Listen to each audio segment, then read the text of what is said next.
What is going on, everybody? It is episode 748 of Pop Culture Crisis. My name is Brett, and I am here once again with my co-host. Would you introduce yourself, please? Hello, Crisis Actors. It's Mary. I heard from our first super chat today that Taco Bell is about to drop chicken nuggets, and I'm unreasonably excited about it because I'm a degenerate. That's okay. That makes perfect sense to me. Is that your favorite of the chicken nuggets?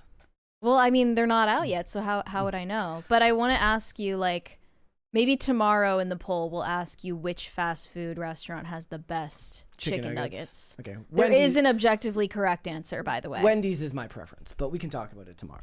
It'll get heated.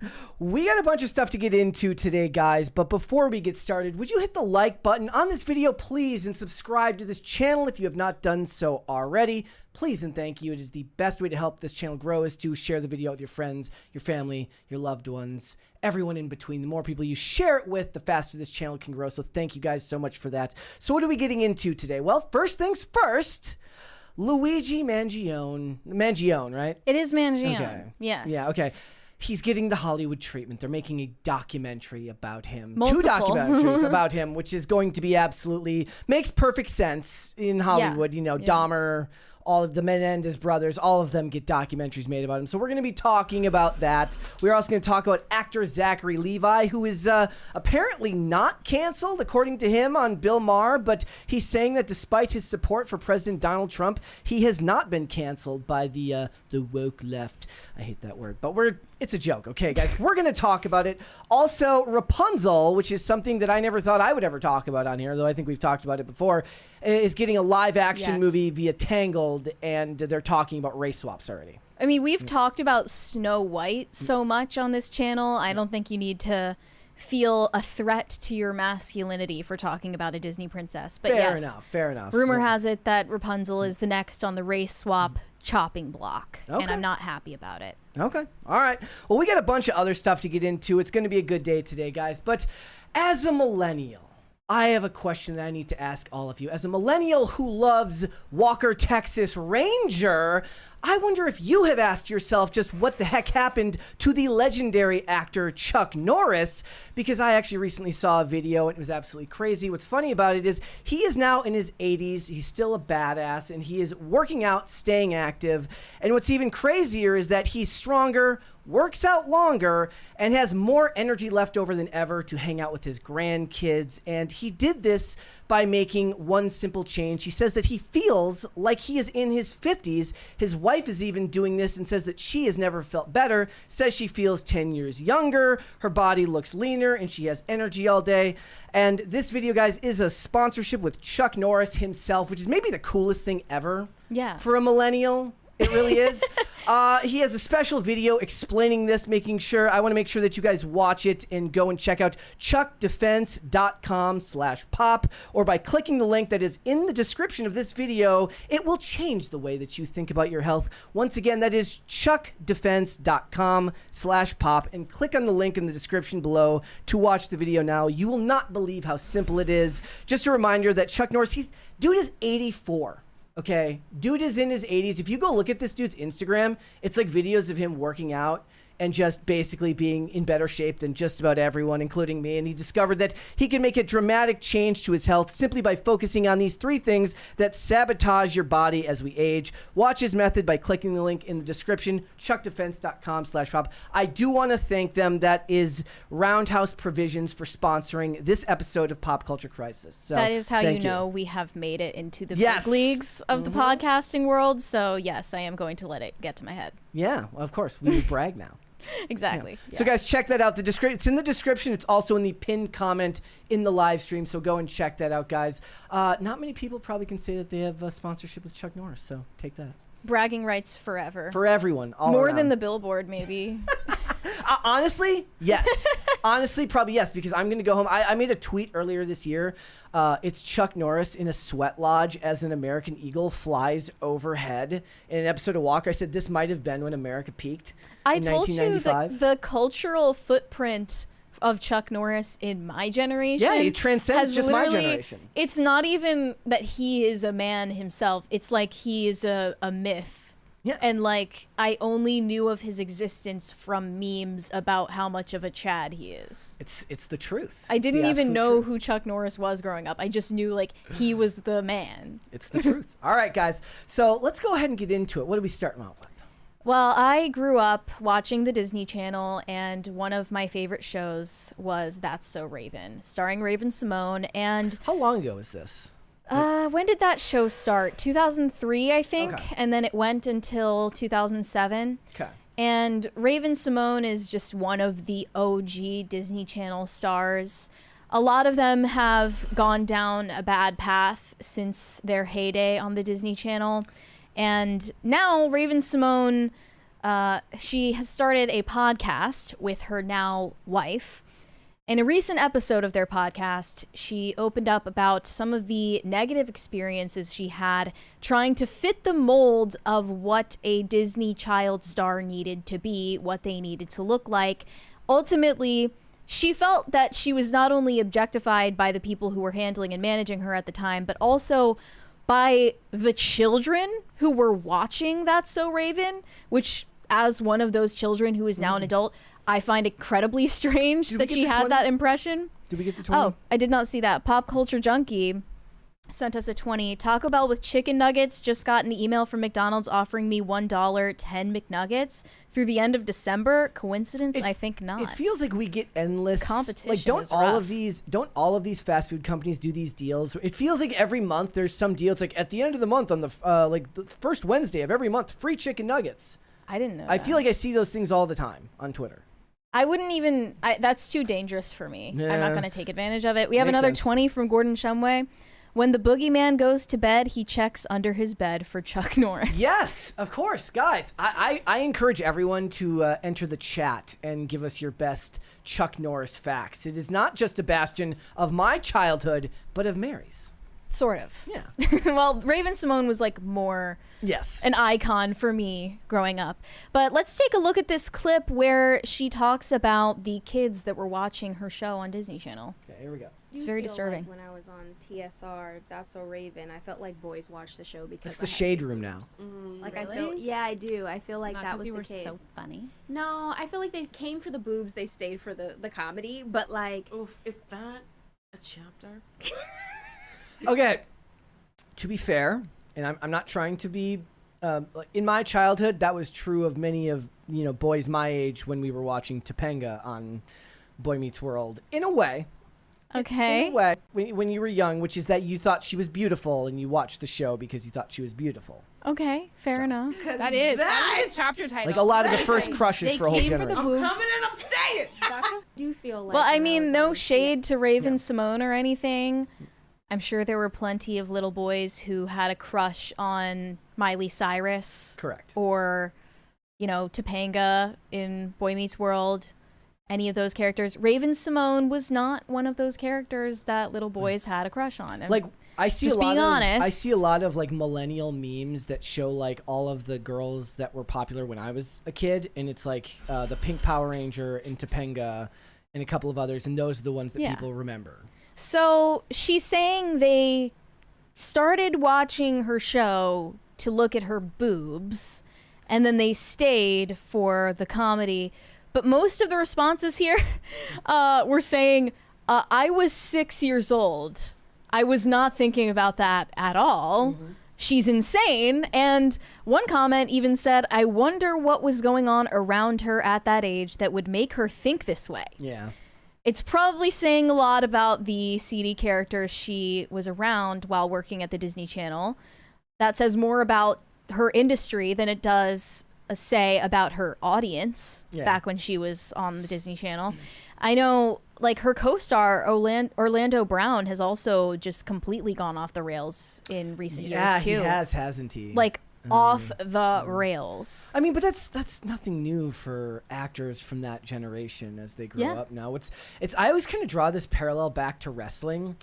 This is kind of weird, so follow my through line here. Is like there haven't really been measures put in place to really protect the kids against the horrors of the industry. So one of the things about wrestling in the 80s, 70s, the 80s, and the 90s is just it's cocaine, it's steroids, it's traveling 300 days out of the year and just absolutely killing yourself to do this job, which led to a lot of drug addiction and a lot of problems for people that worked in that business. Now the industry, at least from the outside, feels a lot cleaner than it does now. Like, it doesn't have the same carny feel that it had back then. And I've mentioned before, like, they put a program into place. Like, if you've ever worked for WWE a day in your life, you have access to go to rehab for free on WWE's They're treated dime. better than actual veterans. because WWE knows that it's good press for them to look like they're helping the people that they helped promote at that time when the industry was so polluted with the drugs. Now, I don't know if it's still like that. I remember Roman Reigns like failing a drug test for like back in the day, and I was like, wow, they let their top guy take the 30-day ban for drugs, and I think it was like his Adderall or something like that. I could be misremembering it, but the point is that the industry feels different now than it did back when everyone was snorting coke and doing a bunch of drugs and traveling 300 days out of the year. Hollywood doesn't feel different to me. It doesn't. They try to put a shiny face on it, but it doesn't feel like they go out of their way to try and protect the child actors. In terms of drug use or sexualization? Just in general. They don't put it doesn't feel like they have put any governors down to try and protect them from going full speed into a wall because the industry, drags it out of them. Yeah, I agree. There is the appearance of attaining social justice in Hollywood for child actors, but it's controlled opposition, as you astutely pointed out. Demi Lovato was producing this documentary for Hulu talking about her struggles as a child actor, talking to a lot of other former Disney actors. And then you pointed out, Hulu is owned by Disney. Yeah. They're releasing a documentary about their own business practices with children. Make money ruining their lives, make money pretending to save their lives. Make money ruining their lives, then make money exposing your own shady business practices that ruined their lives. And it's just a never-ending cycle. Something more shocking that Raven-Symoné revealed on this same episode is that she recalled having her first breast reduction surgery when she was 15 years old. That sounds like it should be illegal, actually, to me. I know there's a lot of talk of irreversible procedures like double mastectomies being done to minors, but this isn't terribly different. It feels like the default state for most people would be to say that breast augmentation before 18 would be bad, but breast reduction would be good. More arguably with medical benefits because of if it hurts them. Lower back pain and stuff like that. The problem is she didn't get this surgery to treat back pain or anything like that. It was literally, she got this surgery so that she could appear more brand friendly for the Disney Channel. It wasn't a medical procedure. It was cosmetic. It was cosmetic in a way that's just not the norm in the industry. Yes. Yeah. She said while speaking on her podcast, the Disney alum shared that she was pushed to get this procedure by adults in her life who were pressuring her over her appearance. Yeah. She said, I had my first breast reduction at 15. I went from a triple D all the way down to a B, noting that someone said I needed to do it in order to get a show. I mean, honestly, I wonder if it's like, because she's playing, how old was she at the time? 15. And playing what age of character? Same age. Okay, maybe that's why they're like, they want her to look more like a... That's crazy, though, because... That's crazy. If you're 15, you look 15. You're a 15-year-old. Yeah. So it's just weird that they were forcing her, pressuring her to embody what they think a 15-year-old looks like when she actually was that age. It would be different if she were like 19 trying to play a 15-year-old, but that was not the case. But yeah, she shared that getting the breast reduction led to her also getting liposuction as well after she faced more criticism about her weight.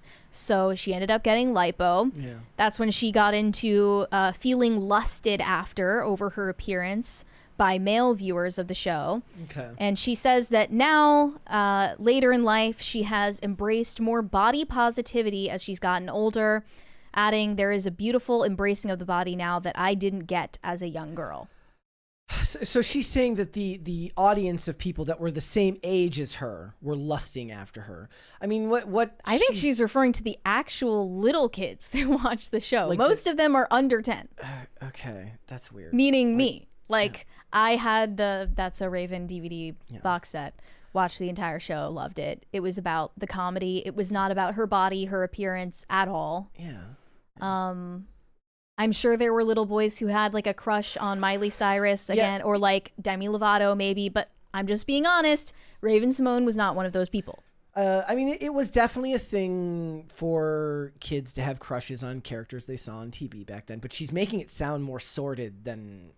Yeah. Like me having a crush on Topanga when I was a kid is not sordid. It's a kid who has a crush. It's not sexual. No, it's a kid who has a crush on a girl that he sees on TV. Right. That's like there's like a social media influencer who made a video where I don't remember his name now. I already forget. But he makes a video about how like my first time seeing Topanga, and he's like, wow. And then like he made a video following it up later where he actually got to meet her in real life, and she like joined him in the video.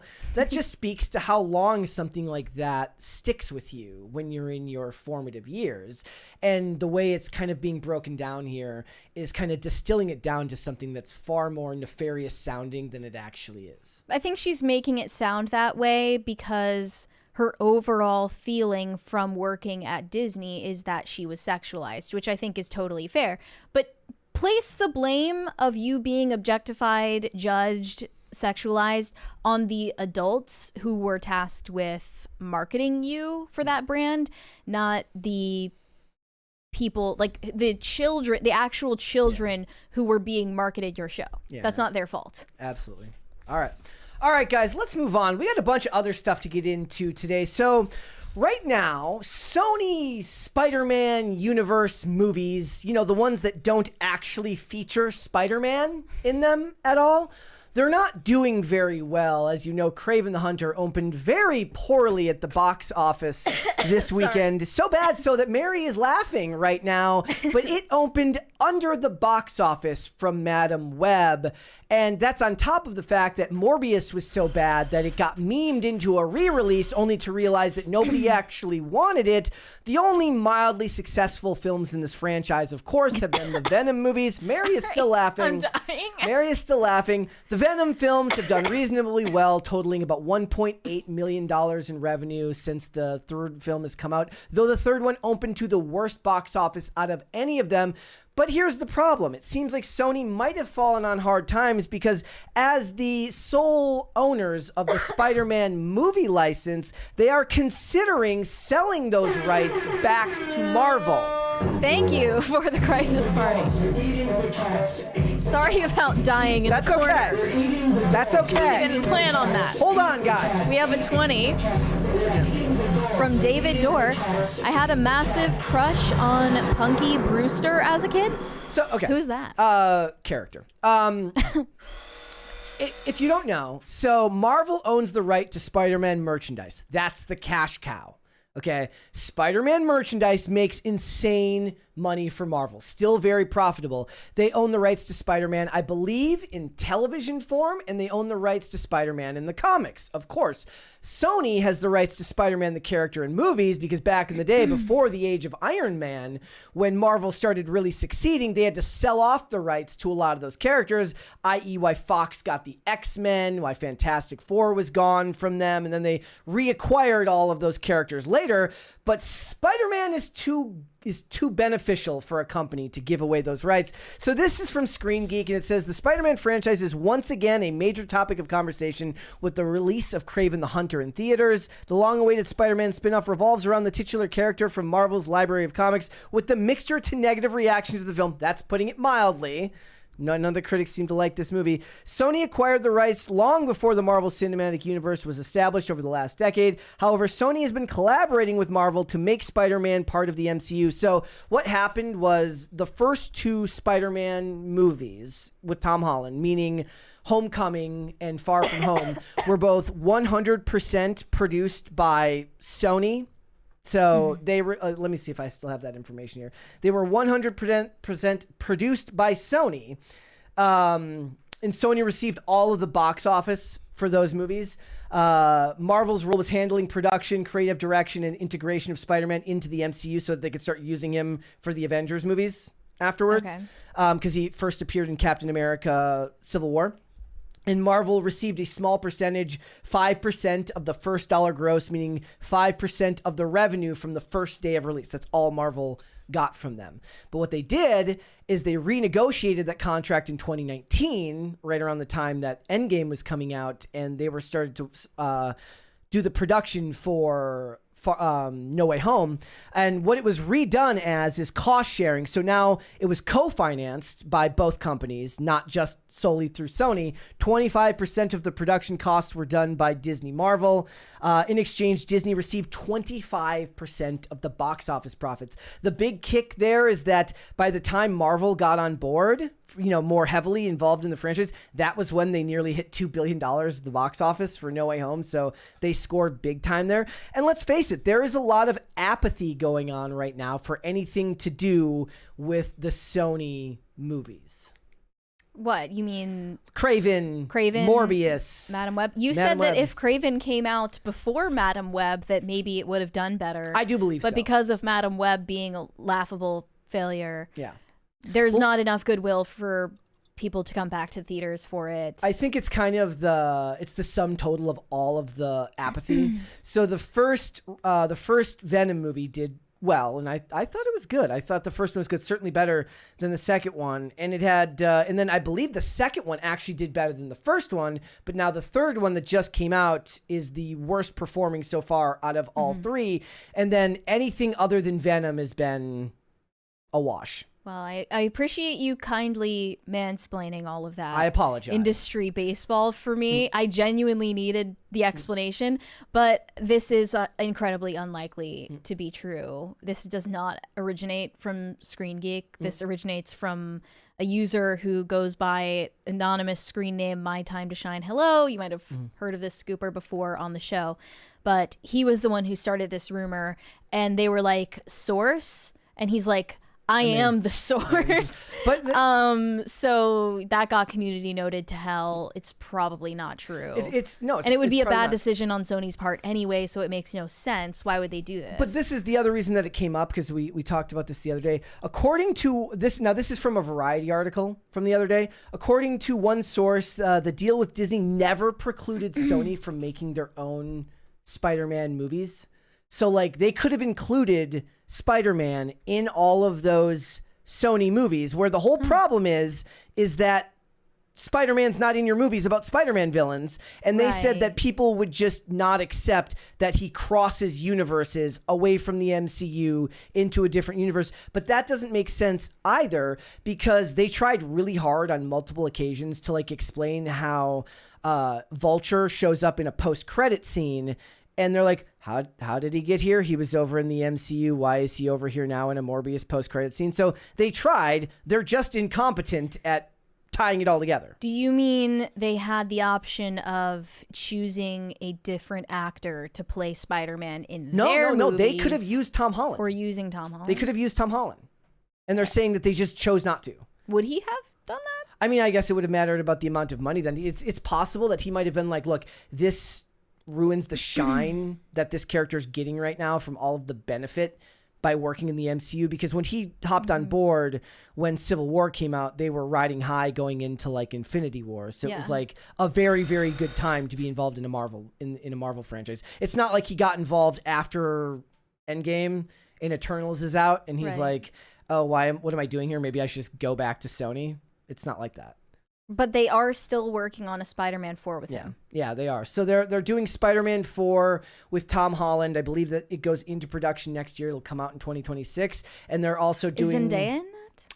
I don't know if she... I mean, I'm assuming she will be in it. I'm assuming they would bring back Zendaya and the rest of the cast. But they're also doing the Spider-Man Noir live action, which is based on the Across the Spider-Verse character, the Miles Morales Spider-Verse alt character. played by Nicolas Cage. It's being done over at Amazon. I just laugh because these types of rumors, it's not far-fetched depending on how far in debt the studio is, but Sony is a reasonably is a pretty successful studio. I just laughed because I was like, what if DC lost Batman? Because Marvel is to Disney what DC is to Warner Brothers. And right now, Warner Brothers is talking about all of this corporate restructuring around like CNN is going to become a part of Discovery. Like, who cares? Like, what does that matter? But David Zaslav is like trying to do all this corporate restructuring. I'm like, what if they were in bad enough straits that they had to just get rid of the likes of, say, a Batman or the Joker? Is that likely to happen? No, I don't think that would ever. Batman is their single biggest draw in all. Batman is to DC what Spider-Man is to Marvel. What is Superman then to DC? Superman is just he's important, but he is not the same level as a Batman. He's just not as cool. He's not as cool. Yeah. Look, I'm excited for the new Spider-Man or the new Superman movie, and I'll tell you why. First of all, they released the picture yesterday of Spider-Man like rocketing to the freaking sun with the John Williams score over it, but that's not even why I'm kind of excited about it. I'm excited about it because James Gunn seems to be the one bastion of like competent filmmaking, meaning like he's not doing extensive reshoots. He's doing like, it's all kind of on schedule. The trailer's coming out about the time they said it was going to. He's like, this is a revolutionary idea. He's like, I'm not going to start filming a movie until the script is done. And as crazy as that sounds, that's something they do in Hollywood. They just start making a movie without the script being done. If all I have to choose from now is a guy he's at the very least smart enough to be like, I'm not going to start making the movie until I know what the movie is, then I'll go for it. And on top of that, I like the tagline. I liked Look Up because that's a reference like, look up, it's a bird, it's a plane. I like it. I love it. Superman isn't my favorite character. I asked the chat, like my Twitter yesterday, I was like, what is everyone's vibe on this? And it was pretty split between people feeling either that, I don't care. I like some people are like, look, I don't care about Superman stories for kids. Other people were like, kids. It's not explicitly for kids. I mean, the hopeful tone. I think that some people believe that to be for adults, it has to be dark and brooding, which is not true.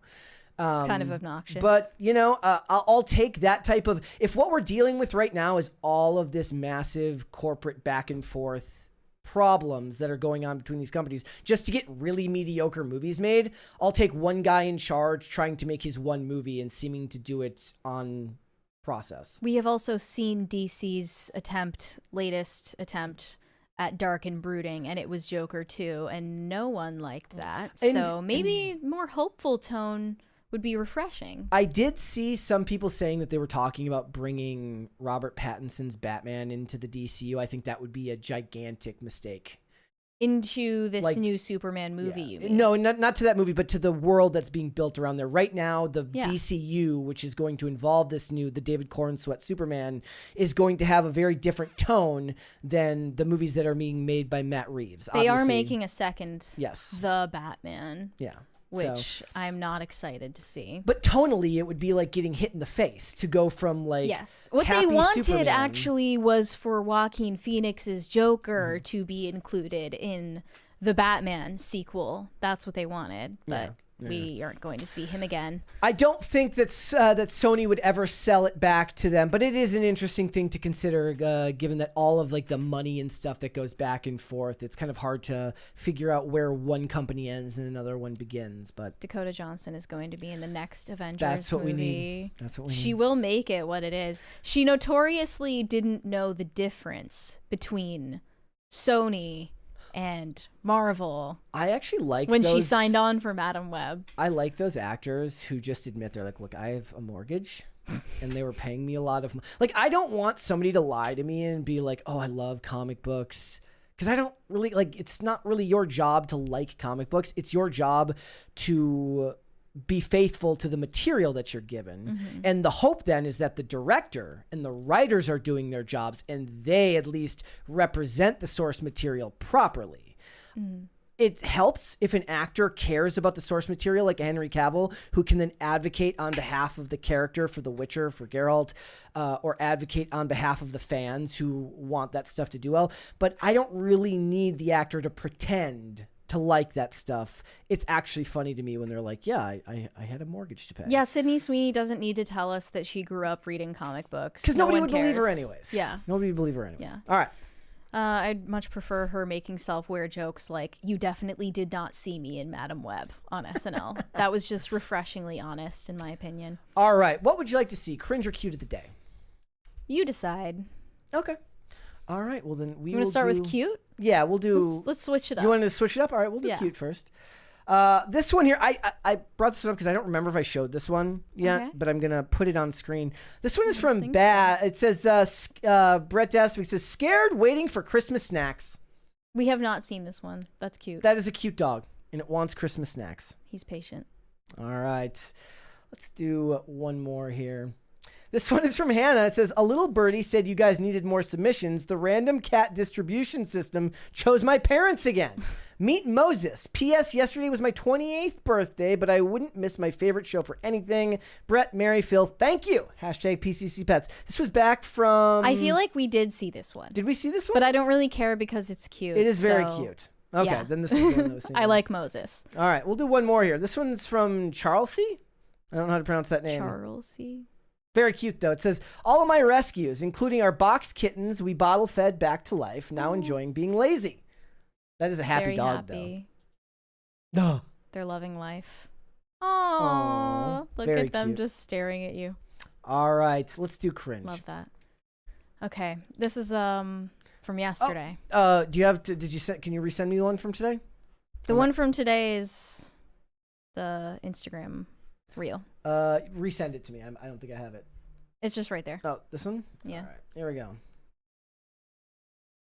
This It is says, a cringe proposal video. if you're listening, it says, ladies, what you doing if your man proposes like this?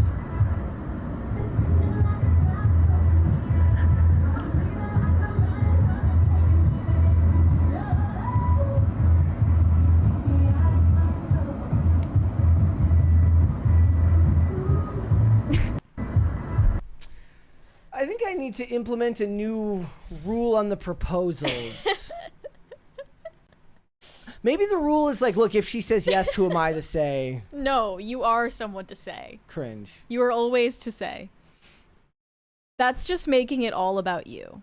Yeah. That's Yeah. making the Even proposal especially all the- about yourself. The public place and the set design. The set design is crazy. Okay. Yeah. Ugh. He made the whole production about himself and his dance routine. He worked very hard on that. I'm not okay with that. I don't support that. I agree. I'm going to be a hater this time and All right. every time. All right. Well, Hollywood is giving Luigi Mangione the official treatment. They are glamorizing him in the media. There have already been plenty of celebrities and commentators saying positive things about the killer so far. And it was only a matter of time before a film project or TV show was announced about this guy. The time has come. A Luigi Mangione documentary is in the works from Oscar-winning filmmaker Alex Gibney. He's developing it with anonymous content and his own production company, Jigsaw Productions, teaming up to produce the documentary about the December 4th fatal shooting that took place in Manhattan just before Brian Thompson, the United Healthcare CEO, was set to speak at an investor conference. Variety reported that the new doc will explore how killers are created, what this killing says about our society, and the values we place on who lives and who dies. So that's remarkably nuanced, of course. And they also noted here that Luigi Mangione was carrying a manifesto when he was detained that referenced another documentarian, Michael Moore, whose 2000 film Sicko offered a searing indictment of the U.S. healthcare system. And not only that, they mention Alex Gibney's Taxi to the Dark Side won documentary Oscar in 2008, and he is currently also working in production on a documentary about Elon Musk and another documentary based on Salman Rushdie's memoir, Knife: Meditations After an Attempted Murder. So this is nothing new for him. I had not heard of him before, but this seems to be his corner. And if I remember correctly, creatively. Michael Moore responded to this whole thing. What did he say? Yeah,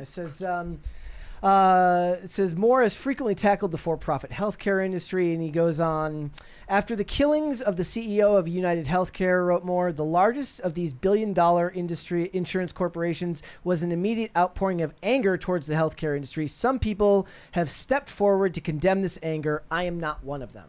Okay. So he condemns the killing, from what I understand, but not the anger towards the healthcare industry, which is about on par with what I imagined his response would be. He goes on, the anger is 100% justified. It is long overdue for the media to cover it. It is not new. It has been boiling. I am not going to tamp it down or ask people to shut up. I want to pour gasoline on that anger.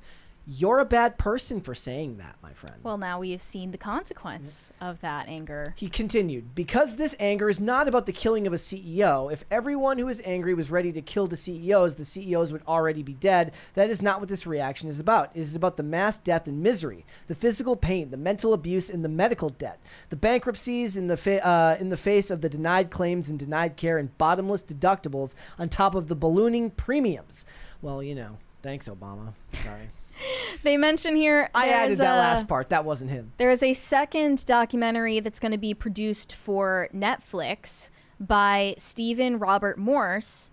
And he says he will direct a feature that will examine the murder of Brian Thompson and the aftermath through the perspectives of all those affected, including the involved families and Mangione himself.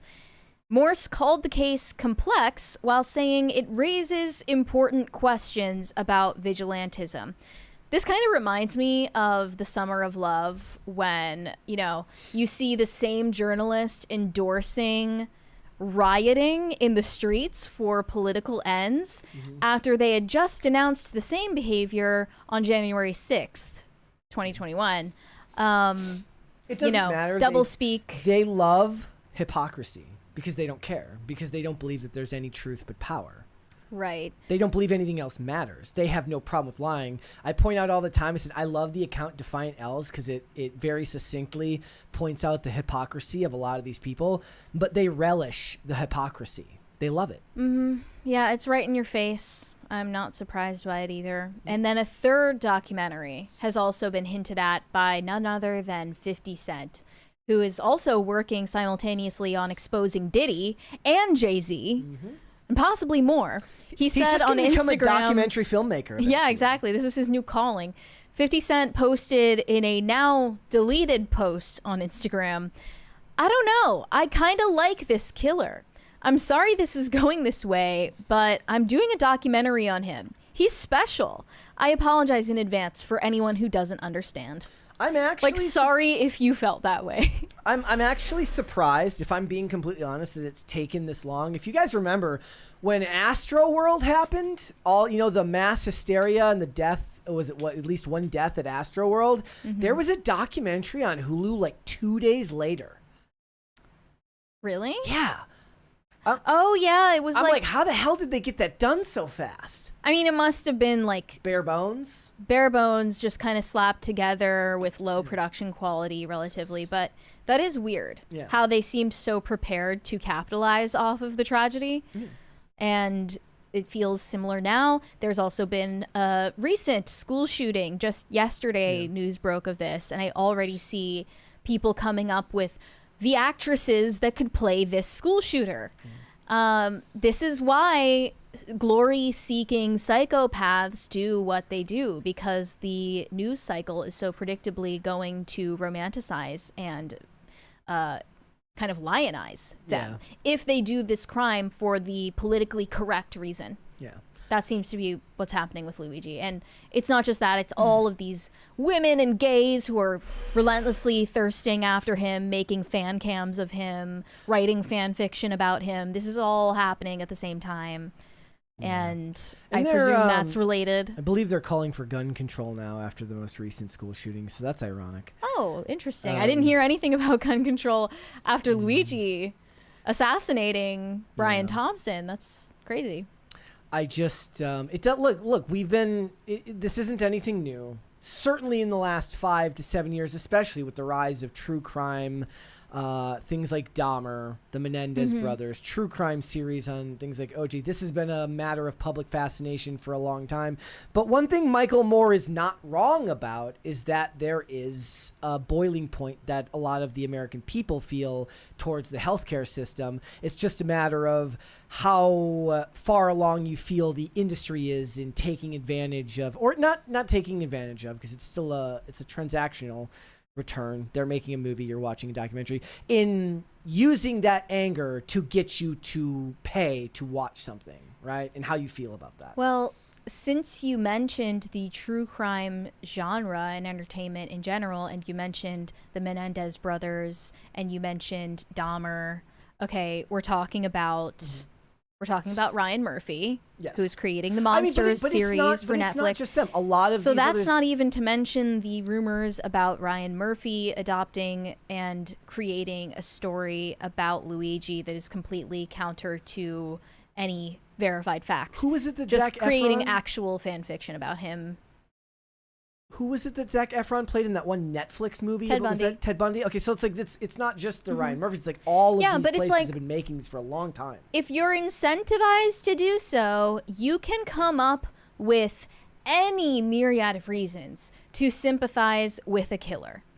If that's what you have ventured to do, you can find plenty of reasons you can list off and arguments why this person was justified or why you can sympathize with them or understand them. It doesn't really matter at the end of the day. In the case of Dahmer, when that season of Monsters came out, people were making all of these posts about how he was a victim of homophobia. Yeah. And then when the Menendez brothers season came out, they were not only lamenting the fact that Ryan Murphy misrepresented them, which he did, but they were also relishing the idea of rich people killing each other. Yeah. That's another sentiment we've seen repeated after the United Healthcare CEO dies. They're just happy to see a rich person die, which is insane. And ultimately, this doesn't humanize the killer, it dehumanizes the victim. Oh, yeah, that's absolutely the point here. It's not even to necessarily make him, because didn't he get the surgery? That's what I thought was crazy. Yes, he did. He got the surgery, and he wasn't a Bro client. had knee surgery tomorrow. And he wasn't a client of United Healthcare or whatever. Like, that's not the point. The point is to take the rich and turn them into a monolith of something that you can turn into a nameless, faceless other, so that you can justify horrible acts against them. I don't think of that in the, like, what they're saying is they're saying you're simping for a corporation. No, the point is they're not going to stop at the CEOs. These things never stop at one level. It gets worse and worse and worse. Once the dehumanization starts, it only trends downward from there, and then it's just the CEOs. Then it's the people who hire the CEOs, and it's the ones who work for the CEOs, and then all the way down. And if your point is to justify political violence, Hollywood is a great place to go to if you want to find people who are happy to help facilitate that action. They're not even done. They still have more material to come from him being on trial. I'm sure that's going to be dramatized in all sorts of ways, and that's material for a script for Netflix or Hulu or whatever. So this is not the end of it, not even close. I agree. Shane H. Wilder, happy Taco Tuesday, Brett and Mary. The Taco Bell chicken nuggets drop on Thursday. Gonna get me a tostada and some nuggies. Let's go, Liv Moss. Okay, my problem is that all of these corporations, and I'm not even just talking about fast food, everybody's venturing outside their realm of focus. Everybody's making products that have nothing to do. So one of my guilty pleasures is candy. Like any type of candy. And like I found these like Country Time lemonade Country Time lemonade chewy candy. And I'm like, why is a lemonade company making candy? I don't know. But you're supporting it. Yes. Doesn't mean I can't criticize it too. I note the hypocrisy. You contain multitudes. I do. I mean, I know Taco Bell is not a place you would normally go for chicken nuggets, but like I am going to buy them. Like without a doubt. At least to try them. And I am actually curious. Brian Bledsoe sent us a 20 to answer Brett's question yesterday about Atlas Shrugged Part 3. I won a contest by submitting a short video saying I am John Galt, and they put it in the movie. They made sure to let me know it was uncredited, so no SAG card. Oh. Well, that's still cool. Isn't the health insurance great for people in SAG? If I remember correctly, one of the big things about SAG is like it's great covered health insurance. So maybe they shouldn't be the ones. That was another thing they were complaining about during the strike, though, that it wasn't good enough. They love it. So, Shane H. Wilder said, I don't identify as either, as I am a straight dude. Yeah, we asked you in the poll today who you identify more with from Wicked, Glinda or Elphaba. Props to the people that are actually answering. So far, Glinda is in the lead with 64%. I love that it's kind of split, It's kind of though. split. Like, this is why I asked the question, because I knew it was kind of going to be...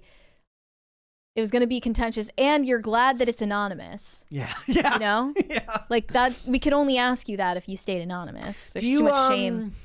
Do you ever like go down Twitter and like somebody puts a poll up and you don't even know what it's about and you just answer anyways just to screw up the results? Yeah. So I do. One of the accounts that I follow, Salamonster sounds off. He's a wrestling reviewer. And he'll always like, what did you think of tonight's Raw? Thumbs up or thumbs down? I just vote every time, even though I didn't watch it.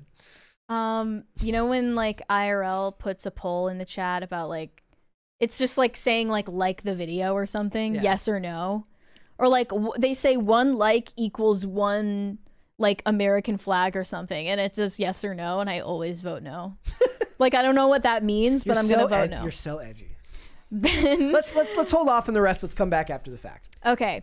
Zachary Levi just did an interview with Bill Maher where he talked about the repercussions, or rather lack thereof, for his vocal support of Donald Trump in the recent election.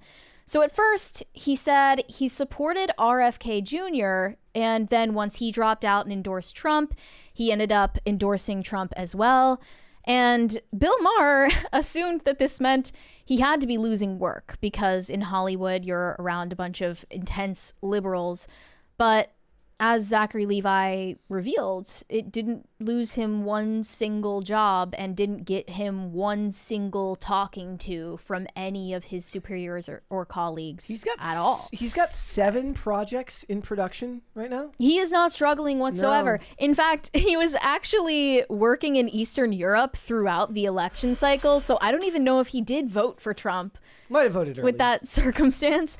But yeah, to Bill Maher's surprise, Zachary Levi did not face any sort of cancellation or job loss or really hardly even any public criticism from people in Hollywood. There have been some exceptions to that, but for the most part, it's been peaceful for him. And that speaks not to like Zachary Levi's credit, really. It's actually just a changing of the times. Yeah, it's just a cultural shift that I think the liberals in Hollywood are genuinely less extreme. No, I don't know if they're less extreme. I think that they're just maybe burnt out. That's what I mean, though. They're not as angry, they're not as energetic, and they're not as bold. Also, they don't have the same audacity that they used to have. Also, the ones that were angry back then were facilitated by the backroom side of the industry. You mean like the financing and the production? That's lawyers. They cannot afford to do that right now. Like post-COVID, post 8 years of bad movie returns on investment and all that stuff. 8 years of that means that they don't have the ability to be as choosy as they were back in 2016. Right. So here's what he said in this interview. He claims that he has not lost a single job in Hollywood after throwing his support behind President-elect Donald Trump. During his initial endorsement of Trump, he notoriously stated that he was likely to commit career suicide. He said, when I came out and I said I was endorsing Trump through my endorsement of Tulsi Gabbard and Bobby Kennedy, there is a weird Tulsi Gabbard derangement syndrome. Really? Yes. I haven't noticed that. Is it just because she was Maybe 'cause she was- nominated for a cabinet position. Maybe because she was a Democrat first or something like that. But I've noticed like a weird sense of like the fact that they're starting to push like Russian agent onto her now. And that's going through these people is... Well, they're telling. hoping that it would prevent her from getting confirmed as in a cabinet position. But he continued, within my industry, as you can probably imagine, Hollywood is a very, very liberal town, and this very well could constitute career suicide. So I'm glad that I did it with you guys. And then Bill Maher said he lost jobs. He was like, no, that did not happen. For coming out and voting for Trump... Listen, I have yet to see what the ultimate effects of all that are going to be. I already had multiple jobs that I was in the process of shooting or have yet to shoot. None of those have been compromised. None of my producers or any of the studios behind those films or projects have called and said, hey, this is a line too far. We can't have you associated with the project anymore.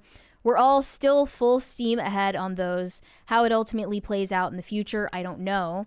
The 4 years of his presidency were significantly better than the 4 years of Biden-Harris.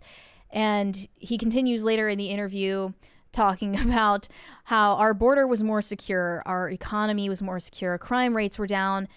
When you have almost every network television show other than Fox News, when all the rest are saying Hitler and all of his supporters are Nazis and Madison Square Garden is a Nazi rally and all of these things, of course you're going to spin all of these people watching that into a tizzy of fear.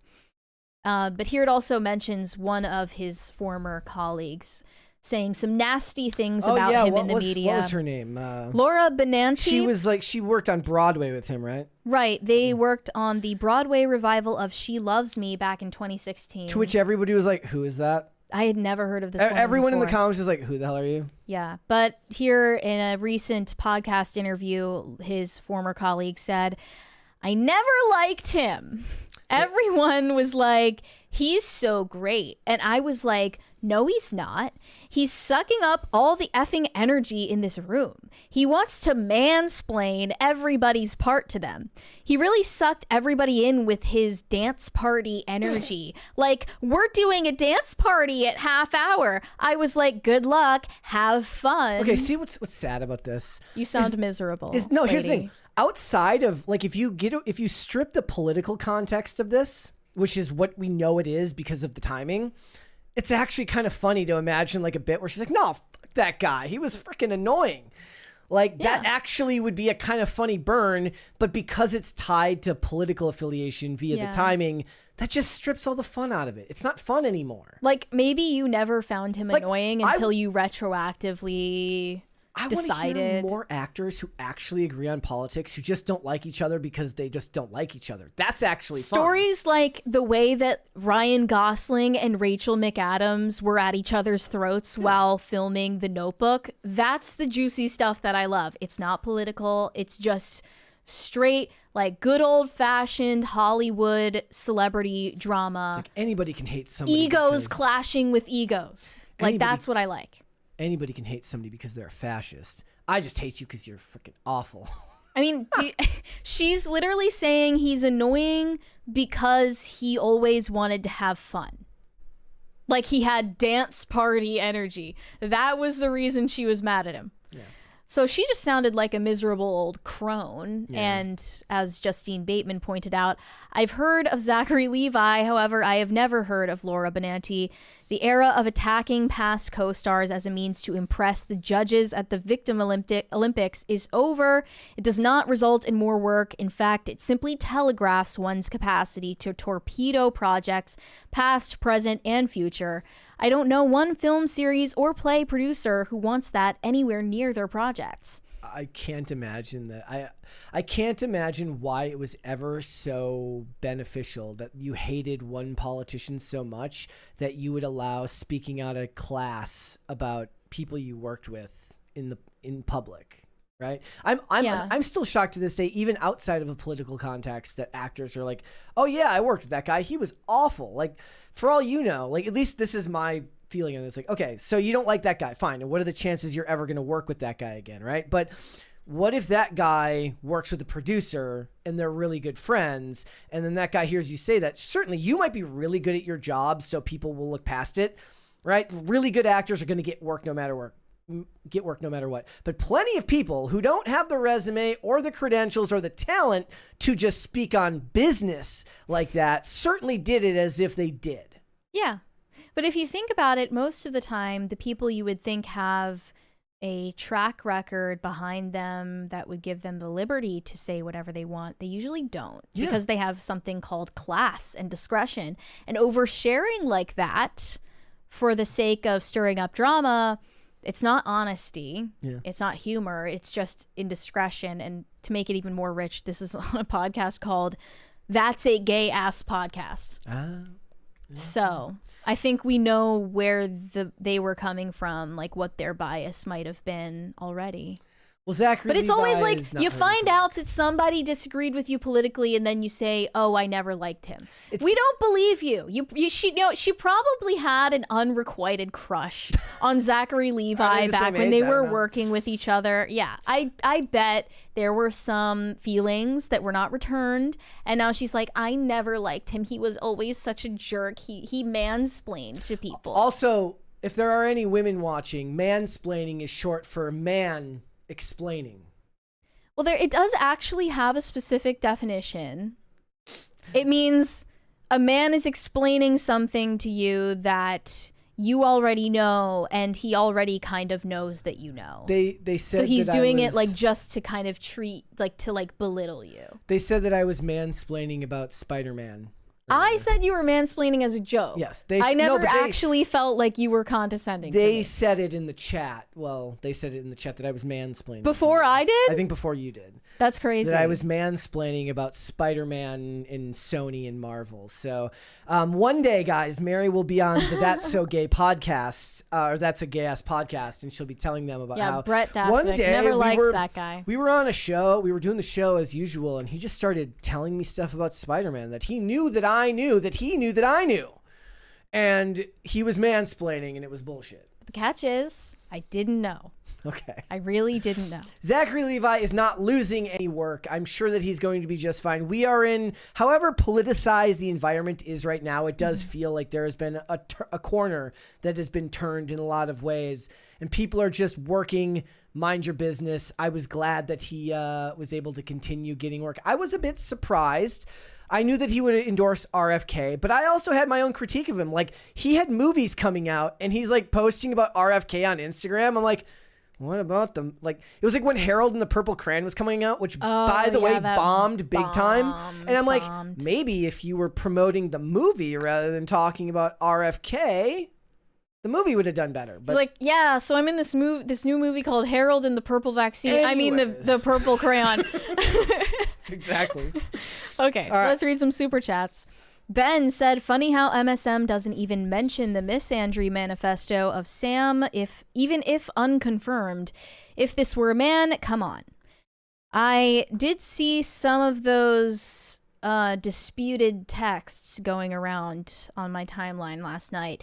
I'm pretty sure that the one you read is probably not real, because the shooter did link to a Google Doc for her manifesto and mistakenly did not share access. So nobody's actually been able to read it. That is the most modernity just kicked you in the face. Mm-hmm. We have a 20 from Cesario JPN to quote, paraphrase Razorfist. 20 or so years ago, true crime documentaries used to interview people who were actually involved in the events depicted, not pink-haired podcasters who read a Wikipedia summary about it. While doing their makeup. Yeah, it's usually while doing their makeup, and kind of trivializes the whole thing. I haven't got into, like, maybe that's where I'll know that I've gotten, because I keep telling you about how, like, now that I'm driving farther to work, I'm listening to way more content. And I think I said before the show, I listened to like a 45-minute video about lighthouses today, and how the history of how like the career of working in a lighthouse drives people insane. If you've seen the movie The Lighthouse from 2019, the Robert the Eggers movie, not Robert, the Eggers movie, it was really interesting to listen to, but I'm like, I'm at the end of my spectrum here. It's time to reel it back into like stuff that I'm familiar with. No, just keep going and listening out. to, like, I found like conservative book talk on YouTube. Yeah. It's very Do funny. they read conservative authors? Is that the point? Or is it No. like more analyzing new popular works from a conservative perspective? This lady is more just talking about bias in like the publishing industry. Oh, I see. Which is Yeah. just not like we talk about Hollywood. Tim and them talk about politics. Other people talk about other industries, but you don't. I mean, you hear about it when people come on these shows and talk about maybe writing a book and then like the trouble they might have had finding a publisher for that book, which sometimes happens. But you don't hear a lot about like they were talking about like, oh, it's the whatever the Book Choice Awards or something, and it's like they're biased against this group and this group, and I'm like, that's fascinating. Yeah. V Wit said, "Sup, party people, let's go." Let's go. Do one Red more. Snow said, "You're a bully, Mary." Mary, yes. I'm kind of a bully, yeah. The Trent report. I'm a cyber bully. The Trent report is in the comments right now. If that is John Trent, hello. It is good to hear from you. Is it John Trent? I don't know. He says confirmed. Brett reads Fandom Pulse. I do check out Fandom Pulse from time to time. I do give it a shot. I've gotten rid of Bounding into Comics. I can't take their new website, but I still use Bleeding Fool and Cosmic Book News. But it's good to see you, buddy. Corey Anderson said, "Mary, why were you in my dream last night judging me?" Makes sense. That's a little creepy. Probably because I judge you in real life. Makes perfect If sense. I had to guess.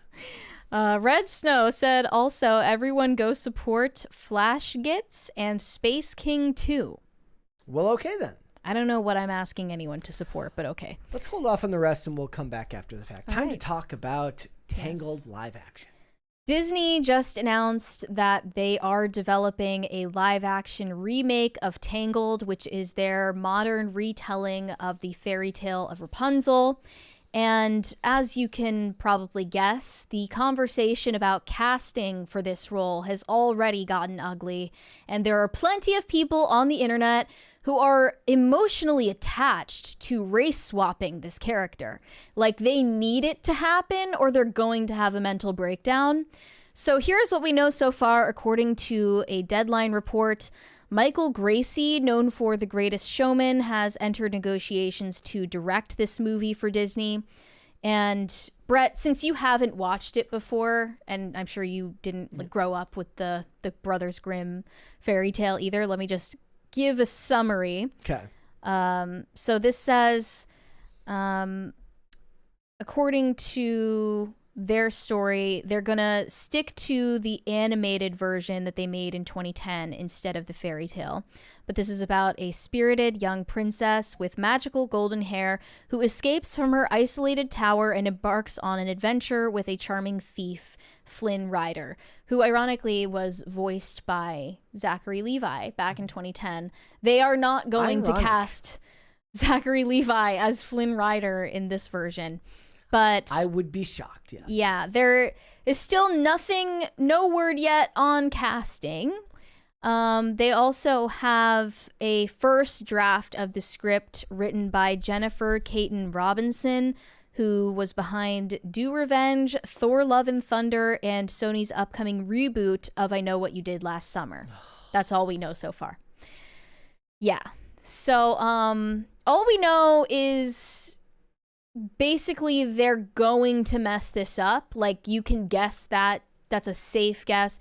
Disney has been releasing dumpster fire after dumpster fire when it comes to their live action remakes. Snow White just being the most recent example.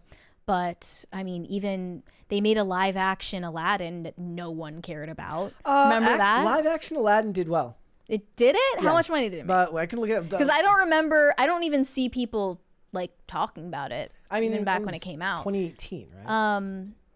Then obviously Halle Bailey playing No Ariel movies- in the Little Mermaid remake.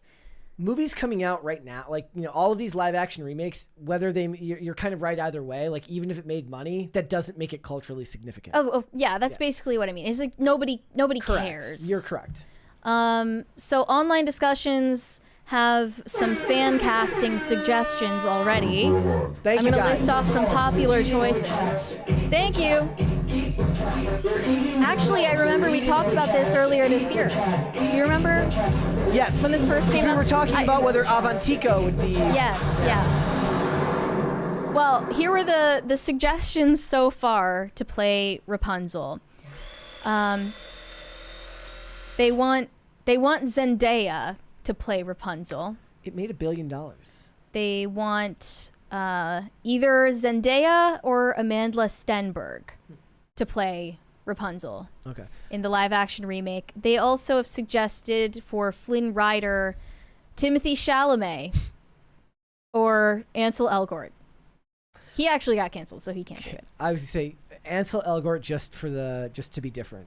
Right. So we're looking at the casting of a white blonde princess, and she's probably going to be played by Zendaya, Amanda Stenberg from The Acolyte, and then another Bollywood actress who you might have seen in the Mean Girls musical reboot, Avantika Vandanapu. I don't know if I said that correctly. I like her more than the other two. In the Mean Girls, she played the reboot, race-swapped Karen, She did, and in a bad movie, she was kind of the bright spot for me. She was okay. She was almost slightly tolerable. Or believable as a mean girl. She was believable as being dumb. Yes. Which is her character. I understand that. She did that very well. There are just some people who are determined to make sure that Disney race swaps Rapunzel to the point where I honestly feel bad for them. Like, this is the biggest problem they have in their life. Here were some other suggestions. Sydney Sweeney, obviously. Dove Cameron was another idea for Rapunzel. She wouldn't be so bad, but also, isn't she too old to play Rapunzel? Madeline Klein was another blonde actress that was suggested. She's probably too old, too. She is, too. Dove Cameron, if she was younger, probably would have been an okay choice. You know what? Just cast Trisha Paytas. I don't care. You see that she's going on Broadway? Florence Pugh.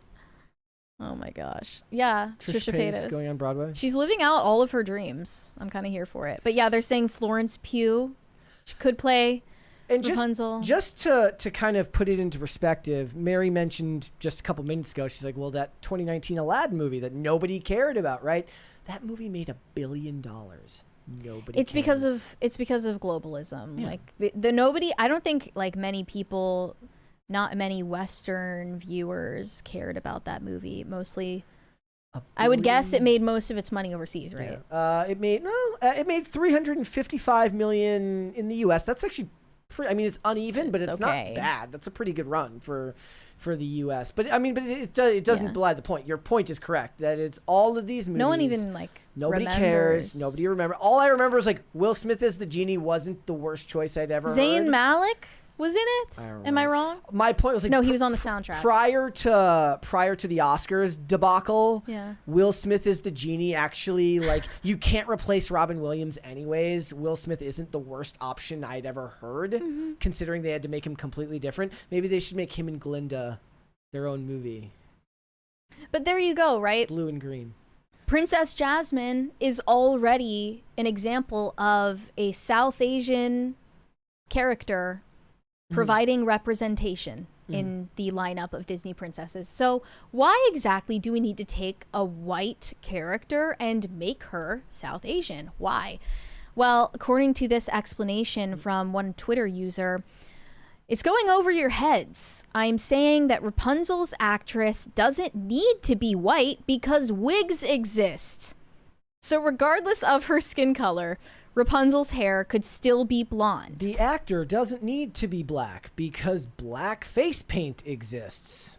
That's crazy. I don't think that I don't think the works. argument goes the other way. I don't think it's a two-way street. I understand that my point is ridiculous and over the top, but you get what I'm saying. Well, this controversy first arose before any of these details were known about the movie. Back in April, I saw it was trending on TikTok. #NotMyRapunzel. There were all of these blonde white girls making TikToks saying they specifically do not want Disney to race swap this character because as blonde white girls, they deserve to feel represented too. But then that became its own controversy and all of those girls were being called racist for wanting a character that looks like them. especially in a live action remake, which have been cursed perpetually with unnecessary race swaps that are only working to create bad will. But I found this blog post from back in April saying Indian-American actress Avantika Vandanapu, known in Hollywood simply as Avantika, has found herself at the center of major controversy around the rumor that she would play Rapunzel in an alleged Disney live-action Tangled. This rumor originated from a fan casting on X, quickly gained traction, and social media users expressed their distaste for the casting through intense cyberbullying of the actress. Critics of the fan cast claim that they are fed up with race swapping of characters in Disney films, sharing that the live-action versions of Disney princesses should look exactly how they do in the animated movies. Many Indians and other POCs perceived the backlash from white critics as resistance to seeing women of color in prominent roles on screen. Some viewed this as irony that individuals who are accustomed to seeing characters reflecting their racial background in Hollywood are struggling to accept a character being of a different race than them, as people of color have had to endure this for most of their life. For any of the Gen Z women who are talking about this, they grew up with Princess Jasmine. She was always part of the lineup of Disney princesses from the late 90s going forward. Yeah. So you had representation from that point on. And I just don't care about the whining. It's obviously it's a Disney princess. It's not the end of the world. This is the definition of a first world problem. But the hatred is very real. Like, the anti-white sentiment is very real, and it comes from a real place of animosity, and I don't think it comes from a positive place of wanting representation. That was always just a front, and it was always about seeing less white people on screen. You know, simply because most of these people, they hate white people. And these are European stories at the end of the day. If it's a Brothers Grimm fairy tale, it's already been bastardized by Disney enough. When they made the animated version of it, I'm sure they abridged so many details that it's almost unrecognizable now. Yeah. But do we need to completely make it unrecognizable from the remade version of it, like the modern version of it? Well, they're not going to care anyways, because they're going to assume that the young people watching it won't know anything about the original material anyways. That's their logic. Right, but was that true for The Little Mermaid? They were expecting a lot of millennial women with kids to go see that movie, and it barely made its money back. I don't think... Did The Little Mermaid even make its money back? Million or something like that? Barely broke even. Something like that. It might have made a little bit of profit. I don't know. Maybe. Yeah. But like no, because I don't remember what the budget was. If it was over $200 million, then it didn't make its money back. They were counting on like millennial women who grew up with the animated Little Mermaid to go buy tickets for that and bring their kids to it. And if you make it unrecognizable from what those people grew up with, and it's not bringing them in on the nostalgia factor, like what's the point? Never mind. It lost a crap ton of money. How much did it lose? So it was, I completely forgot about it. So the movie made $569 million total. Okay, yeah. On a budget of $355 million. That's not counting marketing as well. I mean, yeah, like even if it did, $355 million means that they need to make $1 billion to come. So it lost hundreds of millions of dollars, basically. Yep. Didn't even go so well for them, even though Halle Bailey isn't annoying like Rachel Zegler. No, most people pointed out, I was listening to a video that they said, look, she was very gracious during the process of making that and didn't divide anyone unnecessarily in any way that was going to ruin things. It was just a movie that was kind of doomed from the start, and that wasn't her fault for the most part. I mean, the movie, I mean, I don't blame her for taking the job. I'll never blame it. Like, it's sort of this, like, I will never blame any of these actors for taking a job that people ideologically disagree with. And I know a lot of people in the chat don't. A lot of people in the chat will say, you know, they should not do that. It's bad. But you know, they're a working man or woman. They got a job. They got to put food on the table. I'm not gonna hold Halle that against Bailey is a them. mother. Hold it against the studios for continually implementing these policies. And like I said, for me, when it comes to race swaps, not necessarily in this case because it's not really the same thing, but most of the time I give it grace if it's an actor that has strong name recognition and they know can bring box office profits in for them. Where like, what's bigger right now, the history of this story or the actor that we're putting on screen? And most of the time, if they choose an actor who's bigger, the film will do fine. And then we can still have that same discussion, whether it's right or not. But at the very least, I understand where the studio gets the idea from because they're looking to make their money back. We have another 20 from Pop Culture Junkie. I have no doubt that since the announcement of Tangled through the final release, the amount of PR money spent on cleanup on aisle 2 situations is going to be in the millions. And who knows if they're even going to make those millions back. Yep. Remains to be seen, but I don't have a good feeling about it. All right. Let's finish up these super chats. Then we're gonna hang out until 5. Daniel J. Corica said Chuck Norris doesn't flush the toilet. He scares the shit out of it. The cobra bit Norris once, and after 4 days, the snake passed away. Good stuff. I haven't seen those memes in a long time. Very long time. Kind of a throwback. Red Snow said Chuck Norris checks under his bed for Mr. Rogers. What, the nice Mr. Rogers? Wonder if we need to bring back Chuck Norris memes.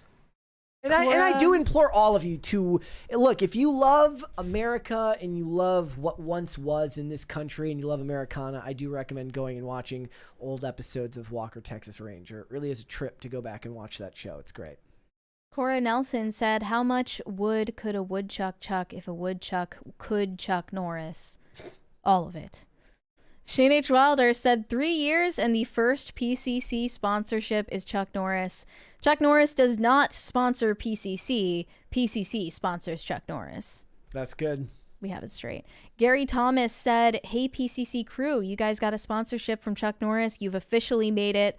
Also, Brett used Xanatos Gambit yesterday. Were you a fan of the TV show Gargoyles when you were younger?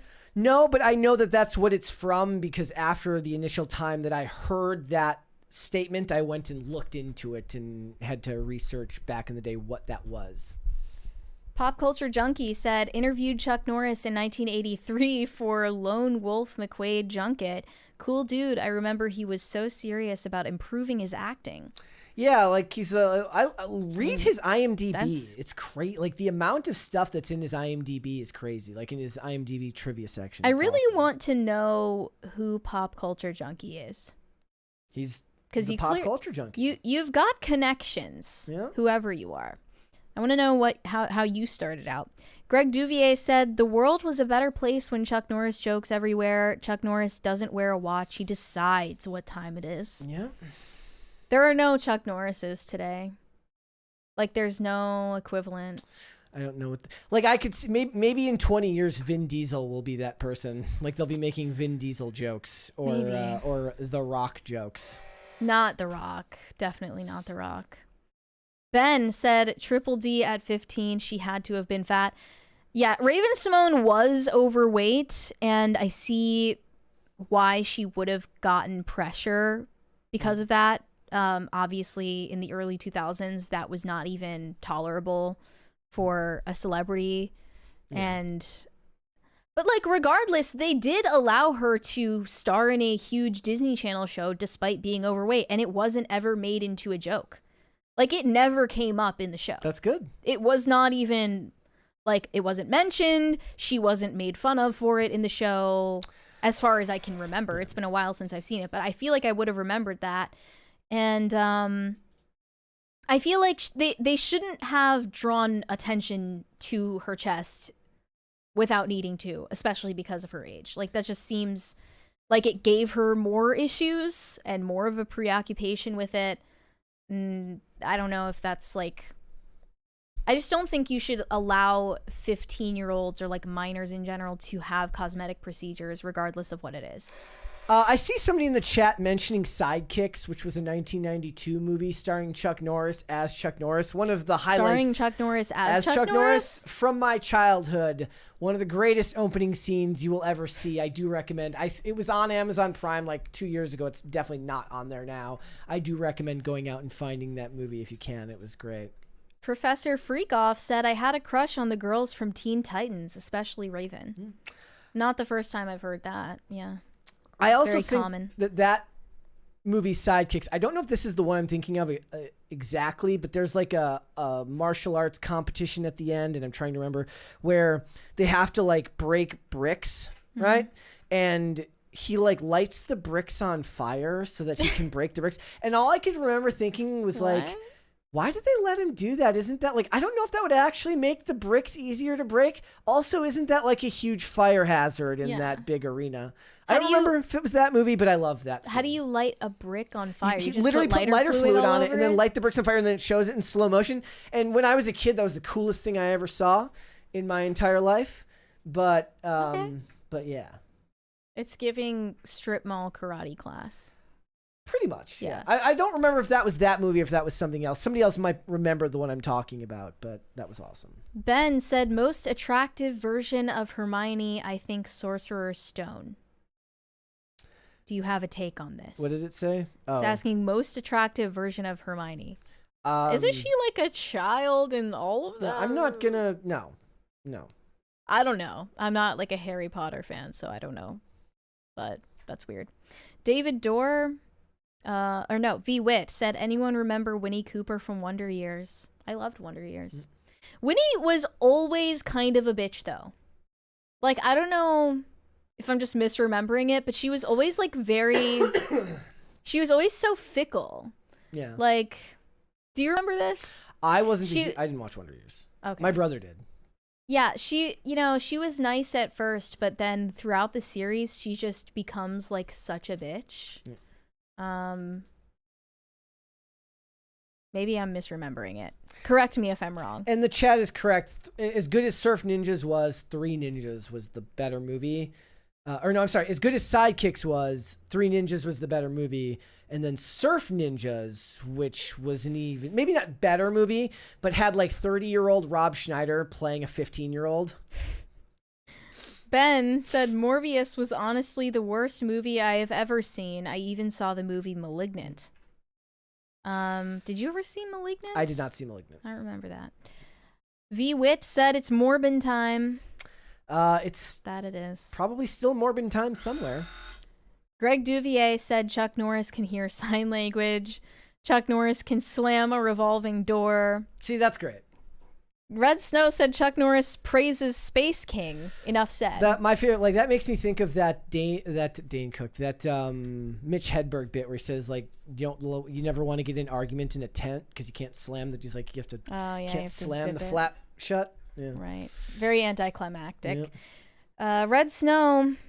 Jared Klein said, will you both audition for the Assassin documentary, either for the lead or maybe sidekick? If we're talking about Luigi, I can't. You're not Italian. I'm not Italian. You wouldn't work for the role. I think I'm good on that. V. Witt said, I miss Mr. Fluffykins. NE1 else. Miss Mr. Fluffykins. I'm sure that a lot of people do. What is Mr. Fluffykins up to these days? Still just hanging out with me off camera. Yeah. Red Snow said, what happened to Mr. Fluffykins is a tragedy. No. Nothing happened. He's to him. alive and well. He's just not on camera anymore. Jeff said retired. he retired. He put in the work and he deserves a break. Jeff said, Americans are messed up for celebrating the killer. There is no justification for murder. A family has still lost a loved one due to this. I agree. I'm surprised that there is any controversy about that whatsoever. V. Witt said, R.I.P. Mr. Fluffykin. No, he is not dead. He's fine. Rest in power. Shane H. Wilder said, I feel like true crime movies, TV, and podcasts have played out. When the victim isn't even cold and you're trying to cash in, you have gone too far. I mostly agree, but I do think there is a right way to do it. Obviously, it's a matter of public interest. Mm-hmm. It will be done at some point. Yeah. So the idea is like, will somebody come along that will take the care to do it in a respectful way? You can report on it, given that it's already a matter of public interest, in a way that isn't invasive to the private lives of people involved, and in a way that is not needlessly salacious or dehumanizing, but is still entertaining. Yeah. There is a way to strike that balance. It's a hard balance to find. Ryan Murphy is not doing that. Yeah. Ryan Murphy is doing the exact opposite of that by just basically writing fan fiction about serial killers. V-Wit said the flogging will continue until morality improves. Is that a Who's being flogged? new take on... I haven't been flogged. Yeah, I don't know what you're talking about. Shane H. Wilder said, Brett, it's nuggets with Taco Bell seasoning. Well, that kind of changes things. I don't actually like that. I like that. I already like it. I'm too curious not to try it. I tried the chicken Big Mac. How was it? Meh? Slippery. Ew. But I enjoyed it, actually. Pat the Plumber said, who TF is Elphaba? It's the evil witch from Elf Wicked. Bar. Elf Bar, those vapes that everyone has these days. In the chat, somebody said Karate Kid was better than all of those movies. There is actually a trailer that just came out today for a new Karate Kid that is not Cobra Kai. It fuses the Karate Kid from 2010 with Jaden Smith and Jackie Chan with Ralph Macchio. And there is no Jaden Smith that I saw. And all I could think about is this is not Cobra Kai, and everyone's like, "Where's Johnny?" Yeah. Yeah. Well, even Cobra Kai fell off. In the I made it through season 5. I didn't make it into season 6. I think I only made it through like maybe 3, and it was already pretty bad by the 3rd season. I saw some people in the chats like Jackie Chan he's like answers to the Chinese Communist Party. I'm like, yeah, but Rush Hour was great though. Yeah, like that might be true. He's but great. Rush Hour still slaps. 1 and 2 and 3, I guess. He's a communist, but he's a great actor. I don't care. Red Snow said, "Is Mary's hate mace in the closet or under the bed?" What does that mean? Is hate mace different than regular mace? I don't know. I don't know what you're referring to. Geneva said Chuck Norris can slam revolving doors. That one's again. That's a hit. That's one of the greatest hits. Red Snow said praise be to Space King, throws up blood sign. I'm not going to do that on camera. Corey Anderson said McKenna Grace as Rapunzel. Actually, wait, let me look her up. I feel like so I wouldn't McKenna recognize. Grace was from Ghostbusters Afterlife, and I sung. Oh, the one who looks like Ella Emhoff. Mm-hmm. I sung the praises of her. In my opinion, this is just my opinion, Ghostbusters Afterlife owes its success to being carried on the back of her tiny little shoulders when that movie was made. And the problem with Ghostbusters Frozen Empire is that the cast got too spread out and they spent too much time away from her character, and she was great in that movie. So maybe that's a good idea. I know they cast her, though, for the upcoming Scream 7. Oh, okay. She's been added to Scream 7? Yeah, but looking at her without the weird mullet haircut, I definitely see how it could work. Yeah, I would support this. She kind of looks like Emma Watson, low-key. Okay. But like, when she was younger. Jared Klein said, I wouldn't be angry at Zendaya taking that role, or maybe Sabrina Carpenter, but her height may make it awkward depending on who Flynn is. I guess Sabrina Carpenter can act, right? She acts. Okay. I mean, that's not her. No. Look. She does act, but doesn't mean it's her thing. Whoever plays Rapunzel should be under the age of 22. Okay. Is that fair? Like, I feel like that's a fair, benchmark. It shouldn't be Zendaya because Zendaya is black. And Sabrina Carpenter is not acting anymore, and she also doesn't really give me Disney princess vibes anymore. She gives me stripper vibes. Okay. So, no. To both of those ideas. I support maybe McKenna Grace. Shane H. Wilder said, so instead of blackface, we're doing white hair. Basically, yes. Yeah. They're just going to find a black actress and put a cheap blonde wig on her and CGI the rest. And then Flynn Rider is going to be played by Timothy Chalamet. That was the point of my statement. So there's your slop. The point of my statement was to point out the ridiculousness that like one element can change something entirely. No, but that's the point, actually, if you know this. The fixation they have is race swapping the Disney princess and keeping the prince white. Yeah. They really want to keep the prince white. Gee, I wonder why that is. If I could just armchair psychologist real quick.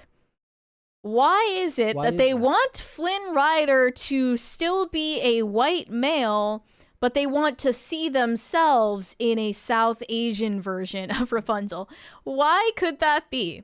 Do they have an unhealthy obsession with white men? Jesse in the chat says Chuck Norris as Rapunzel. You know what? I'd rather see that than Zendaya. Do it. Fine. Go for it. Pop Culture Junkie. Already read that one. Dirty Dan Robertson said, where's the live action Pocahontas or Princess and the Frog? They have POC characters they can use. Yep. I'm sure that those are in the works somewhere as well along the way. It's inevitable. They're just going to live action remake everything down the line because they have no ideas. I am surprised Princess and the Frog hasn't been done. I do imagine that Encanto is coming. A live action Encanto? Well, there hasn't been a lot of time that's passed since it came out, so... So what? Moana 2 came out already, and they're already going into Yeah. live action. I don't think they want to make a Pocahontas, though. The story is a little bit too... It's a little problematic. The little story's a little bit too problematic. Yeah. And then... but that's the one where they'll be like, look, we had to make changes. Right, exactly. Like, people get mad if you make changes to Snow White. Yeah. But Pocahontas, at least most might give them the benefit of the doubt and be like, okay, you had to make changes. Right. Even if I don't think that they should. I think they should just make it as is. Jared Klein said, hashtag Mary Morgan is Rapunzel. Well, she has to be blonde. She can't have bleach white hair. So you like can't me. be Rapunzel? No, that wouldn't work. The chat seemed to be open to the idea. Yeah, I think they would need someone who's actually blonde. Red Snow said, Mary, look up The Ultimate Showdown. It's OG content.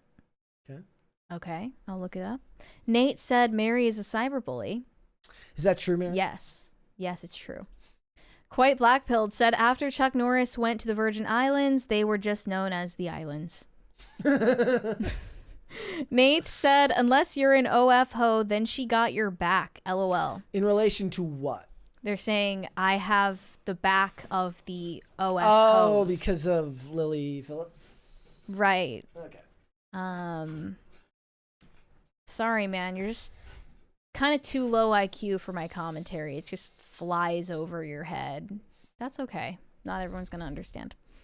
Omega Red fan said, I recently saw that clip of Chuck Norris kicking Jeff Jarrett in the face on 90s WWF TV. Awesome. This is so before my time. Did Jeff Jarrett come back and hit him in the head with a guitar? I don't remember. If so, that's awesome too. Skateman 2010 said, proud Native American here, and I have 2 daughters. Elsa will always be who they dress as daily. Should I say no and say Pocahontas is better? Well, they addressed this in Matt Walsh's documentary, Am I Racist, actually.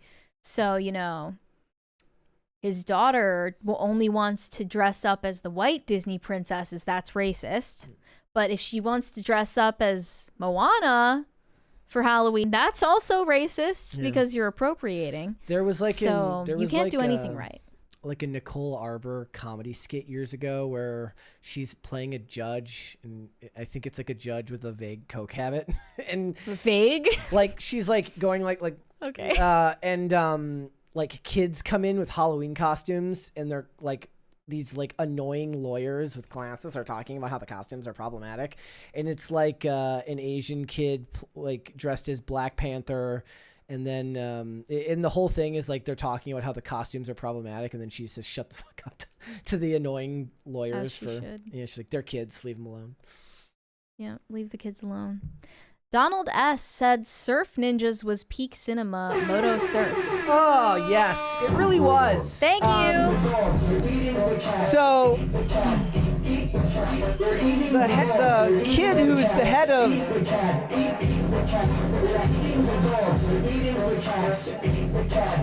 The kid who stars in that movie is played by Ernie Reyes Jr., who was Kino from Teenage Mutant Ninja Turtles 2. And then Rob Schneider has that line where he says, because he keeps like pretending that he likes to surf, but he doesn't want to do it because he's terrified of it. And he goes, so he's like, just waxing the old man to wave friction-reducing vehicle. He's like, what? Surfboard. Good movie. Everybody should watch it. Comedy. The movie's. It was like Leslie Nielsen as the bad guy. It's great. We have Half a Crisis Party from Pop Culture Junkie.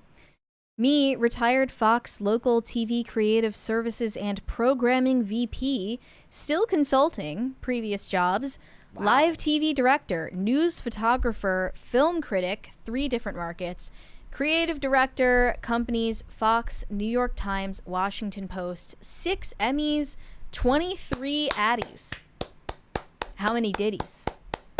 Well, that's quite impressive. Hell yeah. I'm proud that people like this are watching our show. That's amazing. And thank you for providing watching. Your insights. We appreciate it, man. Yeah. Dingus Khan said Chuck Norris can fold a fitted bedsheet. Literally, that's the most impressive thing I've ever heard. So on on the bed, my side, the corner just comes up every time. Every day. We have like the thing. That's your fault, actually. It your is. Fault, yeah. It is. Like we have the thing that like clamps it to the bed and it just comes off. No idea why. It's because you're a bad person. It's very likely Yeah. true. Yeah. It's judging me objectively on my personality. Right. And it's trying to... But the thing is, it's not trying to get away from me. If anything, it's like pulling the bed sheet up to me. So that doesn't make any sense. Or I'm just a very magnetic personality and it wants to spend more time with me. Well, I just have one that zips instead of one with elastic on it. It's a good idea. So, easy. Ben said, who would win a debate, Andrew Wilson or Sam Cedar? Debating what? I would win by not watching it. So true. But what would they be debating? Like, religion? Or, I don't know, what? They're going on the whatever podcast? Like, I need more context. Jesse Saxon said Winnie Cooper was a fickle bitch, but we didn't care. Watch Sal Joker fall apart in front of her. Episode number? I don't know. But yeah, I mean, I wanted them to end up together even though she was annoying. So I get where you're coming from. Red Snow said, yes, now let's talk about the galactic financial system gets tossed, you mace trader. I don't know what any of that means. Shane H. Wilder said, I like to think Mr. Fluffykins left to do wet work for the CIA deep in the Vietnam jungle. One day he'll return, but will forever be a changed bear by the horror he has seen. Or he's just in Mary's car. Rambo Fluffykins. Yeah. I'll just believe the more interesting story. Okay. Greg Duvier said Chuck Norris can win a game of Connect 4 in only 3 moves. He just stares at them until they combust from fear. I'm here all week. Makes perfect sense. I believe it. Ben said, with the ever-increasing sexualization in society and media, will there ever come a time where actual corn is shown in mainstream movies? I mean... Depends on who you ask. Yeah. I would say it's already shown in mainstream movies. I mean, as long as there are uncensored sex scenes that are simulated to look real, that's not that far off from actual pornography. His question is like actual physical shots of actual physical... I mean, they often they do that. Do they not? No, they do not. They're not showing actual penetration, for the lack of a better word. Okay. Not in a Hollywood movie. It wouldn't get an R rating. If that's the line, would they not be allowed to show it in theaters? I mean, I don't know if that counts as NC-17. Like, I don't know what the requirements are for that. Like, at what point would they not be allowed to show it in theaters? The problem is also, like, who cares? Because these movies should never, like, like, depending on how much they spend on it, like, you're making that purely for the spectacle. because you know that it's not going to draw big numbers because of how niche it is. And to like push boundaries so that it becomes... Showgirls was not that, okay? Showgirls was not that. What do you mean? The movie Showgirls with... Why are you referring to Showgirls? Because there's no penetration or anything like that, and that was an NC-17 rated movie. Why? The nudity back then. So the standards were just different? What year was that? Gosh, it had to be the mid-90s. So when did they change? Somebody correct me. I mean, it probably wasn't a specific time. It's just that it changes over time. Changes over time, meaning it just gets more and more permissive. Correct. Which is why I presume that's why you're asking when actual corn or if actual corn is going to be shown in mainstream movies. If the last, several decades 94 trajectory is anything to go off of, yeah, probably will happen. Would you agree? No, I don't think we'll get to that point. I don't know. Not at like a mainstream, like not at an AMC with like, I guess, okay, let me rephrase. I don't know if the question is like, is it going to be like at a theater with like major show times, or are we saying that is it going to be played at some like boutique theater, one showing, one time, one day? The benchmark would be at like a mainstream theater. For like multiple showings a day. As a normal movie would. I guess no, I don't think that that's going to happen. Okay. Yeah, I guess we'll see. But you have to remember, it wasn't that long ago that you weren't even allowed to show married couples in the same bed or having the same bed in TV shows. No, you're right. The trajectory is fast. It's very fast. The trajectory is fast. You're right. Who knows what's going to happen. Shane H. Wilder said, Greg, I feel like it is always your 5th super chat. I do too. Like, there have been a couple of times where I've seen people's names where I'm like, they've definitely engaged way more than that 5 can't be times. He just has like 10 different accounts that are all with the same that username. Are all Greg. I don't know. What up, Greg? Well, thanks anyway. Greg Duvier said, I have no idea how to get rid of it. No clue. Okay, so they're lying on you right now. Joe Taylor in the chat says an NC-17 rating can be based on violence, sex, aberrational behavior, drug abuse, or any other element that most parents would consider too strong, therefore off limits for viewing by their children. Those standards have obviously changed over the years. One of the things that I thought was funny, I think I've told this on the show multiple times, so bear with me, is how Wes Craven talked about how from after the first Scream movie, he basically had to develop like his own version of the big ask, where when he's trying to make the original Scream movie, he would keep submitting it to the MPAA, and they would keep sending it back and saying, this is too gory, this is too gratuitous, you have to change it, you have to soften it, all the way down to the point where I forget the character's name. The first guy who dies at the very beginning of the movie, the one tied to the chair and he gets gutted, and then hung in the tree, and then she gets hung, and then Drew Barrymore gets hung in the tree. They had to speed up the shot of the camera getting up to her body hanging in the tree, because it was like too scary to like let play at normal speed. And what's odd is I actually think, given the pacing of that scene, which is frenetic and building, meaning that you hear the popcorn popping and getting more intense as she's getting into this more and more awful conversation with Ghostface, it actually becomes the salient point in a crescendo all the way up to the end of the scene, which actually made it better. But the point was that they couldn't use like a creeping shot up to it. The censors were like, this needs to be sped up. Mm-hmm. Yeah. I wonder what they're referring to as aberrational behavior. Yeah, I don't know. Oh, and the point I made by that was about Wes Craven was that after that, he started submitting like ridiculously over the top violent and gory scenes. So by the time he cut it back to what he wanted, they were just willing to like, fine. Classic gaslighting. Yeah, that's the art of the deal. He must have learned that from Trump. That is the art of the deal, yeah. Red Snow said, where do I stream Rambo Fluffykins? Oh, that's on... I would watch that. That's on Mubu.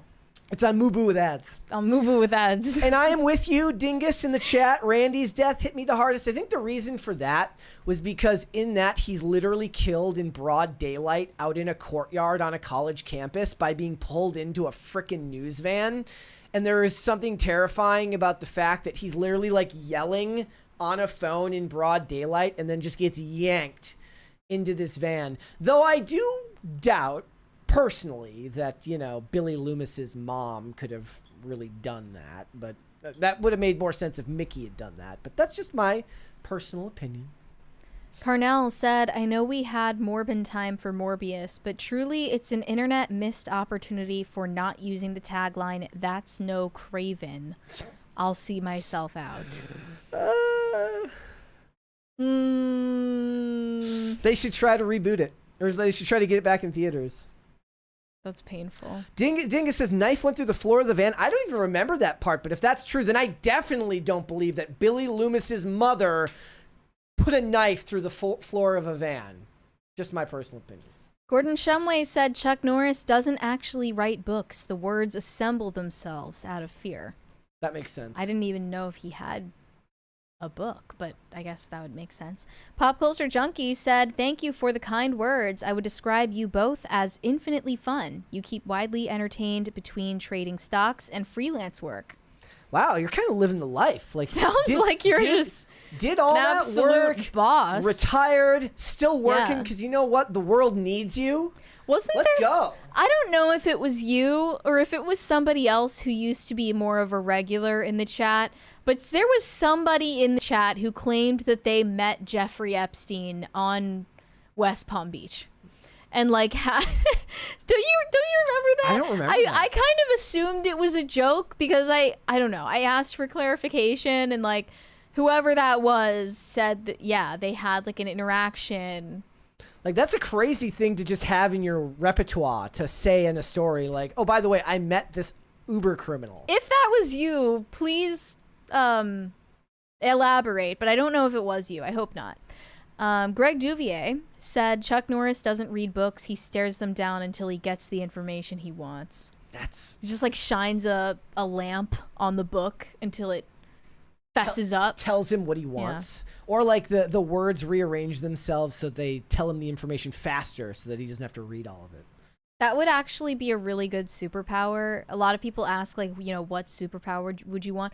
I would want the ability to just touch a book and have read it, like just download it, get the information that you, or that, or pause time, because either way it means I can read the book without spending any time on it.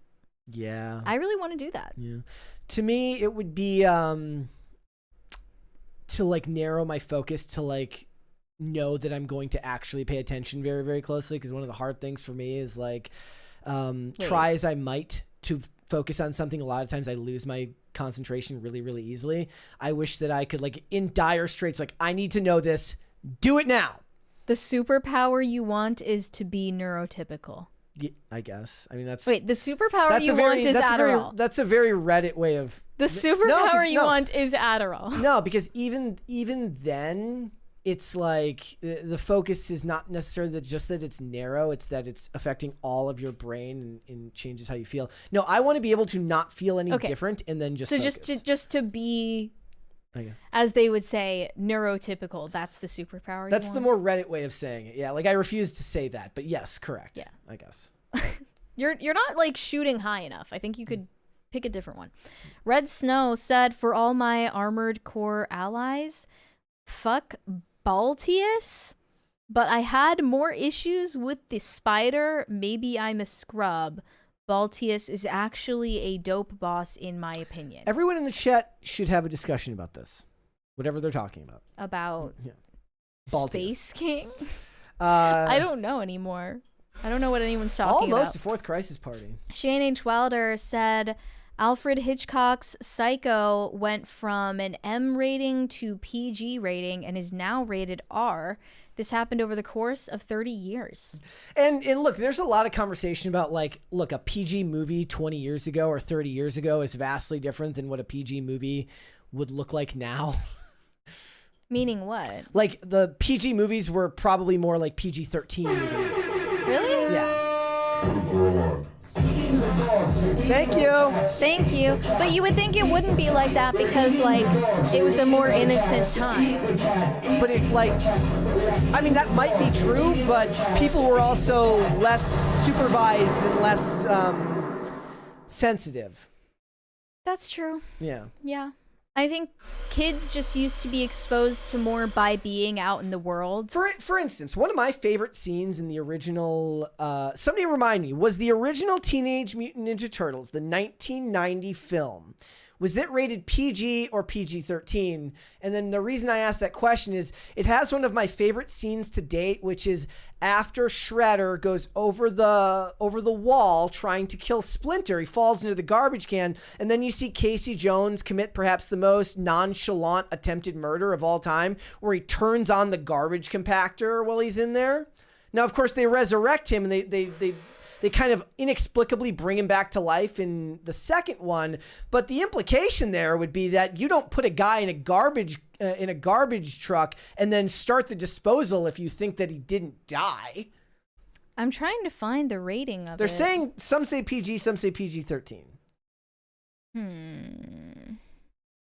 Yeah, PG-13 did not exist until Temple of Doom. You are correct. When was that? What was it, the 80s? Okay. Pop Culture Junkie said desired superpower, learn from my mistakes faster. That's a very good one too. I would love that. I would actually, for me, it would be the ability to not worry, to not be neurotic. Okay, we have to choose a superpower, not a I don't want to feel this anymore. like you need an ability. What's the ability? Okay, so let me rephrase. Like if you're like the average CEO who can work a high stress job, be responsible for a crap ton of people, do a lot of work that affects a lot of people well, deliver on your goals and requirements, and do so without like an addiction to Xanax or being a sociopath, then I would love that skill set. They would be more likely to have an addiction to a stimulant. I'm saying like a lot of people say that like a CEO will often profile as sociopathic because to be in charge of that many people, to that many lives, and have that many lives hanging in the balance of your decisions every day requires someone with, oddly enough, a certain distance from, caring about human life, right? Because you have to treat everything like a chess piece rather than just like Brian Thompson. Yeah, exactly. Shane H. Wilder said, I think I still have a Mr. Fluffykins asset. I'm going to have to do Rambo Mr. Fluffykins now. That would be cool. Give him an ammo belt and a bandana. Red Snow said, Armored Core isn't related to Space King. I just have many nerdy interests. I've chatted too much today. See you tomorrow, and praise be to Space King. I would be interested in what you guys think. So there was two trailers. No, I'm sorry. There was one trailer that came out today, and then there was another first look for a new Guy Ritchie movie that's coming out starring John Krasinski that sounds like what it's supposed to be, at least from what I can see, is they kind of give it an elevator pitch as like an Indiana Jones-esque movie. At least that's the way that I took it. I'll put it on screen here. It says, first look at Guy Ritchie's new film Fountain of Youth starring John Krasinski, Isaac Gonzalez, and Natalie Portman. Described as a contemporary Indiana Jones, the film follows siblings who partner on a global heist to find the mythical Fountain of Youth. Now, the reason why I brought this up was somebody said, why can't Hollywood do anything new anymore? And I'm like, well, how new do you want? It's not Indiana Jones with a new actor. It's just like a pulp adventure movie, right? He's in the sand. He's like somebody pointed out in the comments that I had that he looks just like Nathan Drake, costume wise. Like, what do you mean? Do you mean new in the sense that it's a completely new idea that's never been thought of before? Because those are few and far in between when we're getting into the big budget blockbuster realm. They're not going to go with crazy new ideas unless you're Christopher Nolan and you can lose a bunch of money on Tenet. Like, they're not going to go with the big budget new idea. They're going to try a tried and true formula. And I appreciate the fact that it doesn't look like it's a remake. It's just him doing something new or the same idea, but under a new name. I know that that's a low bar to set, but I thought it looked kind of cool. Like if you made a spy movie and then people acted like it was a sequel to like a James Bond. Yeah, like like- that's not the same thing. It's a formula, as you said. Exactly. Corey Anderson said, my superpower would be knowing the answer to every question. There you go. For some reason, I also feel like that's a cheat answer. But So here's them, and then here's. I don't know.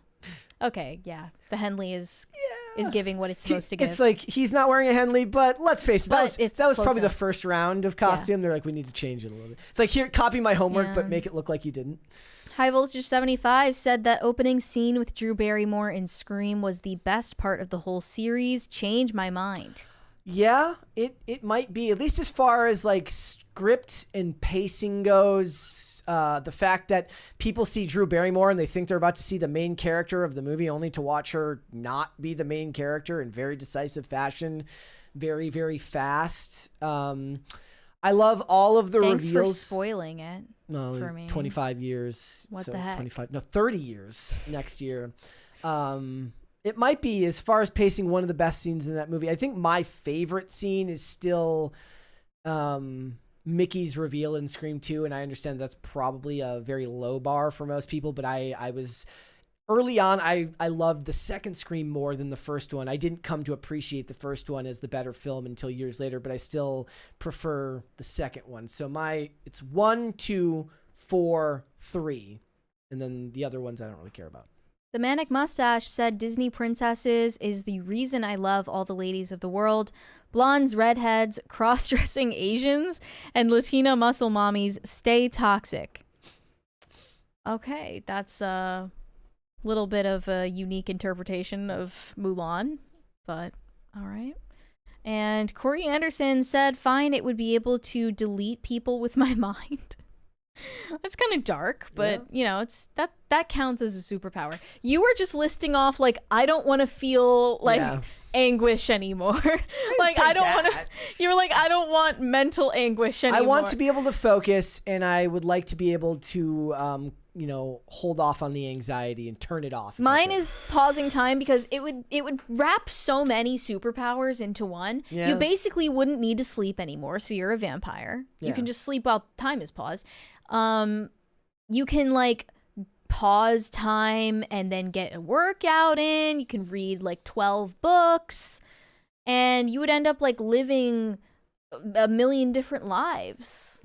Whenever I see those stories about the desire to like create like time dilating drugs, that shit just terrifies Oh me. yeah, that's horrifying. Even when I have a dream that feels like it was longer than it was, it freaks me out. Yeah. Like I could, hit snooze on my alarm, sleep for an extra 10 minutes, and it feels like I've been out for 5 hours. Yeah. It's just like It's- unsettling. What it would used to be would have been like back in the day would have been like if you took Xanax and then you had to go to work, and then every movement feels like it takes 5 minutes, and like that's what I imagine time dilation would feel like. You're not moving at normal it's speed. worse. It's gotta be worse. Like you're not moving at normal speed. You feel heavy and gross. Yeah. No, thank you. Red Snow said, I take it back. I'm starting the last war. Okay. Oh, okay. We're gonna see who gets last. It looks like it's you though. Yeah. That is the last super chat. So Guilty Bystander said Brett's superpower is summoning a hug and having a good cry. wait, what? He said my superpower would be summoning a hug and having a good cry. Someone said the time pausing thing is just Adderall. Mm. I don't It think I doesn't would s- want to be It doesn't on stop Adderall. the time from moving. It just Yeah. allows Just makes you to faster? focus on something more intently. Yeah. Like I've mentioned more often, I said, look, one of the hardest parts of like getting sober and stuff like that was like having to learn how to do things again without the meds. But the benefit of that is that you know that there's a time limit on everything you do in a day unless you're going to overuse, right? Plus you cannot put a price on being able to like fall asleep at a normal time and relax afterwards. So it's not a trade-off I would ever be willing to make again. Mondo said, congrats on the sponsor. Here's my contribution. Well, thank you. Thank you for the Canadian dollars. And We appreciate that. to contribute would be to like go and watch the video and click on the link. Use our Use the link. That and helps. Click on the link. That helps us, guys. All right, everybody. Before we go, would you hit the like button on this video and subscribe to this channel if you have not subscribed here yet already, guys, please and thank you. Mary, where can they find you? You can send me validation on Instagram at Mary Archived, or you can send me hate on X. That is also Mary Archived. Perfect.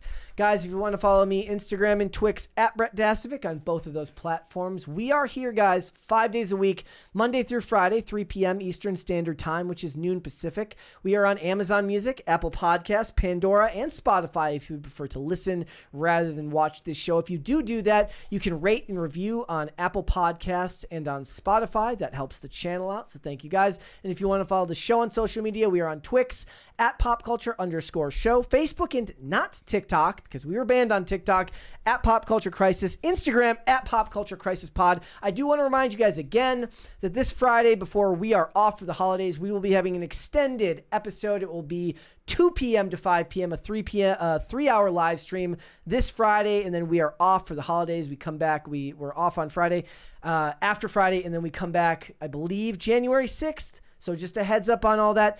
It'll be a lot of fun on Friday, so please come and tune in with us then. We'll be back with another episode tomorrow. We'll see you then. Bye. Bye, everyone.